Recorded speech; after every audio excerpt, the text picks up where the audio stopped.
Ministère Bethesda. Ministère Bethesda. Ministère Bethesda.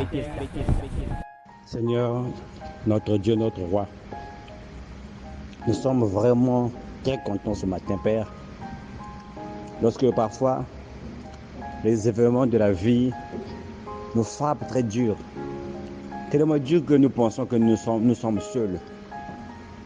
Les choses deviennent de plus en plus compliquées. Nous avons l'impression, Père, que nous sommes seuls. Mais comme David, lorsque sa famille et ses enfants étaient emportés, il a repris courage parce qu'il s'est appuyé sur toi, Père.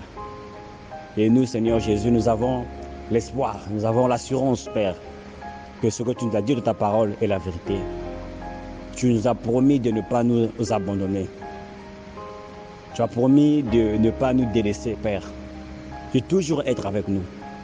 Et malgré tout ce que nous traversons, Seigneur, nous avons l'assurance que tu veilles sur ta parole pour l'accomplir. Et nous reprenons courage ce matin parce que nous savons que tu nous aimes. Tu nous aimes d'un amour inconditionnel, merveilleux roi. Malgré nos manquements, malgré nos péchés, malgré tout ce que nous faisons parfois, Père bien-aimé, qui peuvent nous pousser, Seigneur, à ne plus faire partie de ta communion. Mais parce que tu nous aimes, parce que tu nous aimes, parce que tu nous aimes, tu viens à notre rencontre, tu nous donnes encore une seconde chance.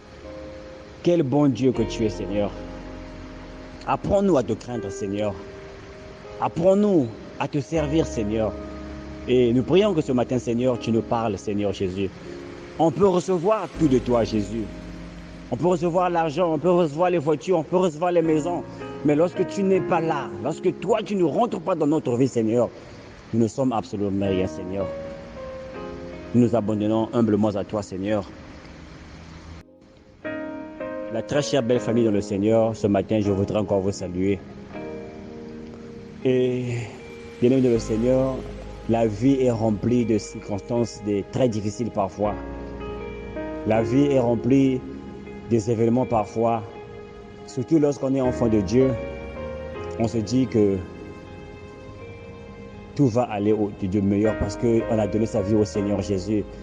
Et ce qui est arrivé avec les enfants d'Israël lorsqu'ils ont quitté l'Égypte, ils pensaient qu'ils vont quitter l'Égypte, ils vont aller directement dans la terre promise. C'est la même chose avec Joseph lorsqu'il a reçu le songe. C'était peut-être qu'après qu'il a reçu le songe, il va juste devenir cette personne à qui tout le monde va se prosterner, qui ce songe va se réaliser comme ça dans la facilité. Mais la partie amère était cachée, Père.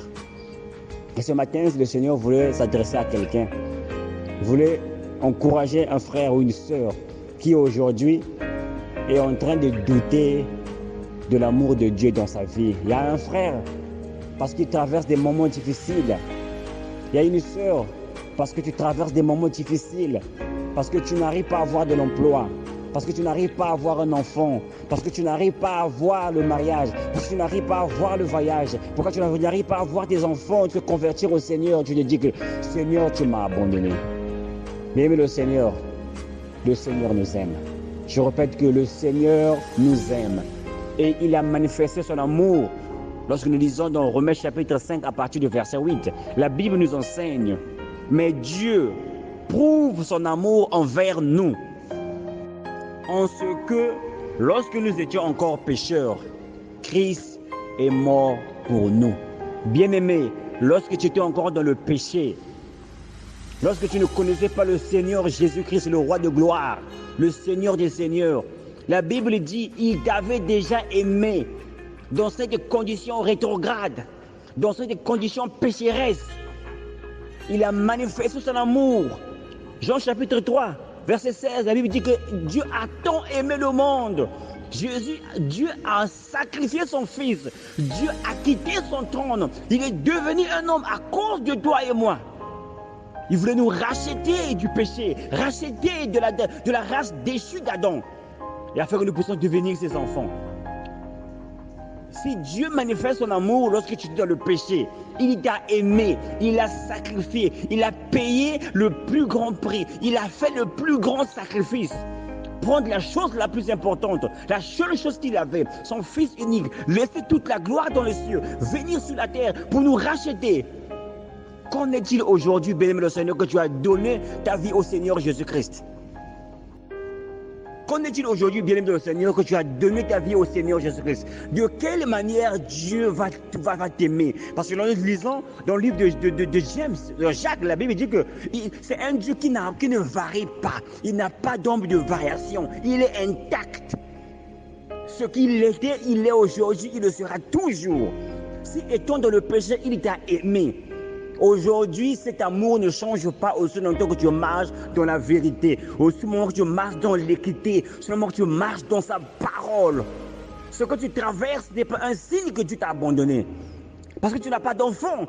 Ne dis pas que Dieu ne t'aime pas. C'est parce que tu ne travailles pas. Ne dis pas que Dieu ne t'aime pas. Si étant dans le péché, il avait sacrifié son fils, il avait laissé toute la gloire.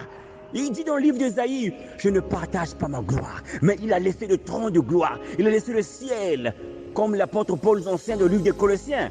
Il dit que Dieu était en Jésus-Christ réconciliant le monde avec lui-même. Il est devenu un homme. Il a accepté d'être lapidé, il a accepté d'être humilié, il a accepté d'être crucifié. C'est parce que tu traverses des moments difficiles. Tu veux dire que le Seigneur ne t'aime pas. Regarde à l'œuvre de la croix. Regarde le prix qu'il a payé pour toi, bien-aimé le Seigneur. Cela devait t'encourager, mon frère. Cela devait t'encourager si Dieu, il a accepté de me purifier de mes péchés, de m'amener à être semblable à son image. J'étais encore dans le monde. Je n'ai rien fait d'important. Il m'a appelé. Combien de gens sont encore dans le péché? Cela devait t'encourager, mon frère. Jésus-Christ t'aime, mon frère. Je te répète ce matin. Peu importe ce que tu traverses, ces événements vont servir de tremplin pour que Dieu manifeste sa gloire dans ta vie. Romains chapitre 8, à partir du verset 28, nous enseigne que toutes choses, les bons comme les mauvaises, cette stérilité, ce chômage, cette maladie, va servir à la gloire de Dieu. C'est parce qu'il t'aime. Mon frère et ma soeur, toi qui m'écoutes ce matin, Jésus t'aime. Prends courage ce matin, toi qui es découragé. Prends courage ce matin, mon frère et ma soeur, toi qui es découragé. Lève-toi et dis, Seigneur, malgré mes épreuves, je sais que tu m'aimes.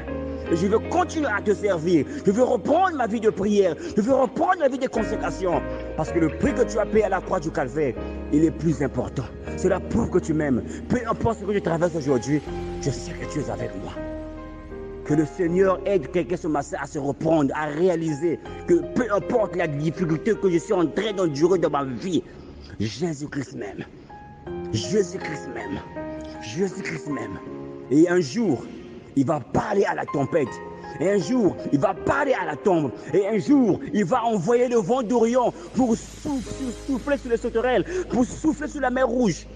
Et je passerai à sec. Et j'irai vers la terre promise. Bien-aimé le Seigneur, nous servons un Dieu très puissant.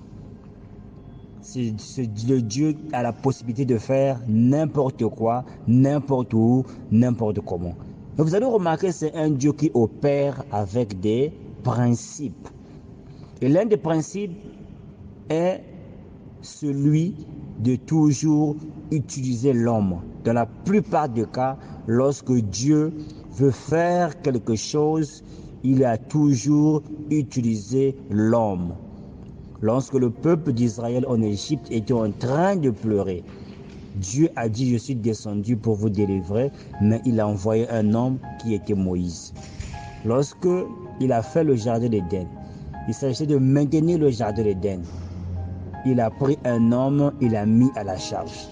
Lorsqu'il est venu dans la chair, et lorsque même il s'agissait de délivrer les enfants d'Israël, dans le livre des Juges, il a envoyé des hommes comme Samson, il a envoyé des hommes comme Jephthé. Et lorsque nous allons dans le Nouveau Testament, lorsqu'il commence sa première église, il est venu en tant qu'homme, il a formé des hommes et il a envoyé des hommes. Éphésiens 4, verset 11. Moïse qui dit aux enfants d'Israël que l'Éternel, si vous faites, Moïse demande aux enfants d'Israël de pouvoir appliquer ou bien de faire ce que Dieu a ordonné. C'est-à-dire, ils doivent mettre en pratique les ordonnances de l'Éternel. Vous avez remarqué, l'Éternel n'a pas parlé de lui-même aux enfants d'Israël, parce que lorsqu'il arrive à la montagne et que le mont Horeb sur le Trompa ou le mont Sinaï et que la montagne fut en feu, les enfants d'Israël ont eu peur. Il a dit que Dieu ne nous parle plus, que Moïse nous parle seulement. Donc ici, dans le but de recevoir les ordonnances de l'Éternel, il faudrait recevoir Moïse. Il faudrait accepter Moïse. Et Moïse, c'est le type des hommes ouins, des hommes qui ont fait l'expérience du Saint-Esprit, des gens qui ont été mandatés par le Seigneur afin de vous apporter les ordonnances, en d'autres termes, la parole. Si tu rejettes Moïse, tu ne recevras pas les ordonnances de l'Éternel. Si tu rejettes Moïse, en conséquence, tu ne pourras pas appliquer ce que tu n'as pas reçu et tu ne verras pas la gloire de Dieu dans ta vie. Je crois que c'est le souhait de tout un chacun ce matin, de voir la gloire de Dieu dans tout ce que nous faisons. Dans nos affaires, dans nos foyers, dans la vie de nos enfants, dans notre masse spirituelle. Mais il y a une condition. Alléluia, quand je vous ai dit que mon Dieu ne passe la plupart du temps, juste des exceptions, il a utilisé un âne, mais la plupart des cas, il passe par des hommes.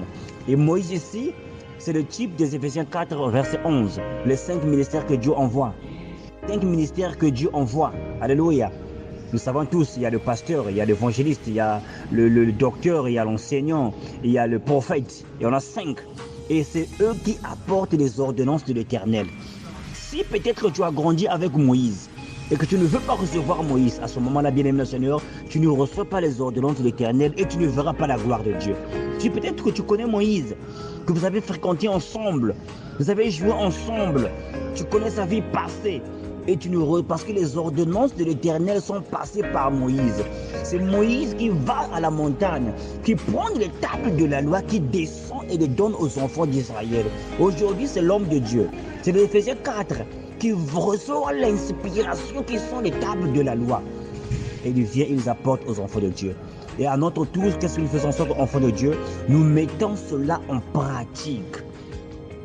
Nous appliquons les ordonnances de l'Éternel dans notre vie. Et la Bible dit, j'aime ce mot-là, et la gloire de Dieu vous apparaîtra.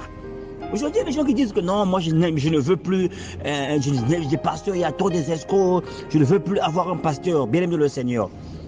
Bien-aimé le Seigneur. Là où il y a le faux, il y a toujours le vrai. Là où il y a le faux, il y a toujours le vrai. Dieu a toujours des Moïse sur la terre. La Bible dit que Dieu ne manque jamais un témoin sur la terre. Alléluia, c'est lorsque vous rentrez en contact avec votre Moïse et que vous recevrez la parole que Moïse a reçue de l'Éternel et que vous la mettez en pratique. À ce moment-là, tu verras la gloire de Dieu. Tu verras la puissance de Dieu. L'obéissance à la parole de Dieu fait descendre la gloire de l'Éternel. Parce que dans ces ordonnances-là, la Bible nous apprend même l'adoration. Parce que lorsque tu adores le Seigneur, lorsque ta louange monte, à ce moment-là, la gloire de Dieu. Lorsque tu apportes dans ces ordonnances-là, on parle des offrandes, on parle de la dîme, on parle de donner. Tout cela, c'est dans les ordonnances. C'est Moïse qui les apporte aux enfants d'Israël. C'est l'Éphésiens 4 qui les apporte aux enfants d'Israël. Moïse a dit, vous ferez ce que l'Éternel a ordonné. Ce n'est pas ce que Moïse ordonne. Aujourd'hui, beaucoup de gens ne voient pas la gloire de Dieu. C'est parce qu'ils font ce que Moïse dit de lui-même. Alléluia. Ici, la Bible nous enseigne que c'est de l'Éternel qui a ordonné. Moïse a seulement dit, il faut faire. Moïse vient seulement à la chair. Moïse de Éphésiens 4, chapitre 11, nous dit seulement ce que l'Éternel a dit. Moïse ne doit pas dire ce que lui, il a dit, ce que lui, il pense, ce que lui, il sent, ce que lui, il veut. Si tu appliques ce que Moïse dit de lui-même, tu ne verras pas la gloire de Dieu. Et c'est le cas de beaucoup de frères aujourd'hui qui appliquent ce que Moïse dit de lui-même. Moïse, c'est un homme. La parole de l'homme donne la mort, mais la parole de l'Éternel. Il y a quelqu'un qui est à l'hôpital, Seigneur, qui a besoin de ton amour. Il y a quelqu'un, Seigneur, qui est dans la prison, Seigneur, qui a été injustement condamné et qui a besoin de ton assistance. Il y a des familles qui sont divisées, des couples qui sont divisés, des familles qui sont maltraitées, des enfants qui sont maltraités, des chômeurs, Père bien-aimé, des foyers divisés, Seigneur. Là où le divorce veut rentrer, Seigneur. Beaucoup d'endroits, Seigneur, ont besoin que tu te lèves et que tu calmes la tempête, Seigneur. La tempête s'est levée dans nos foyers, la tempête s'est levée dans nos affaires, la tempête s'est levée dans nos ministères, la tempête s'est levée dans nos lieux de travail, même dans notre marche spirituelle. La prière n'est plus là, le jeûne n'est plus là, la consécration n'est plus là, c'est la tempête. Mais nous prions, Seigneur, que ce matin, ô Dieu de gloire, comme ce jour-là dans la barque avec les apôtres, tu t'es levé, tu as parlé à la tempête, tu as parlé aux vagues. Ils t'ont obéi, Seigneur. Et ta parole nous enseigne. Tu es toujours le même Dieu, parce que Jésus-Christ est le même, hier, aujourd'hui et pour l'éternité. Seigneur, parle-nous ce matin, Seigneur. Glorifie ton nom, Seigneur. Gloire à ton nom, Jésus. Que toute la louange te revienne, Père. Que toute l'adoration te revienne, Père. La louange, la magnificence, le trône, la dignité, le respect, tout à toi, Seigneur, parce que tu es digne. Parce que tu es digne. Parce que tu es digne. Béni sois-tu, Jésus. Nous nous abandonnons humblement à toi, Père, au nom de Jésus-Christ, le nom infaillible. Père, circonscris nos cœurs ce matin, circonscris nos lèvres, Père. Nous voulons prononcer que la parole, que de paroles de vie, Seigneur. Et nous voulons que les cœurs reçoivent cette parole avec toute la joie possible et que les vies puissent être changées, que des vies puissent être transformées, Père. Nous nous abandonnons à toi, Seigneur. Amen. Ce sont les ordonnances de l'Éternel qui donnent la vie. Ce sont les ordonnances de l'Éternel qui font descendre la gloire. Que Dieu nous aide ce matin à le mettre à la pratique de la parole de l'Éternel que Moïse a reçue. Et à ce moment-là, bien-aimé le Seigneur, nous verrons la gloire de l'Éternel. Tu verras la gloire de Dieu dans tes affaires. Tu verras la gloire de Dieu dans ta famille. Tu verras la gloire de Dieu dans ton foyer. Tu verras la gloire de Dieu dans tes études. Tu verras la gloire de Dieu dans tout ce que tu feras. Que Dieu vous bénisse. N'oublie pas une chose, mon frère. Jésus t'aime et il revient bientôt. Que Dieu vous bénisse. Prière au réveil spirituel. Saint-Esprit, enseigne-nous. Saint-Esprit, enseigne-nous.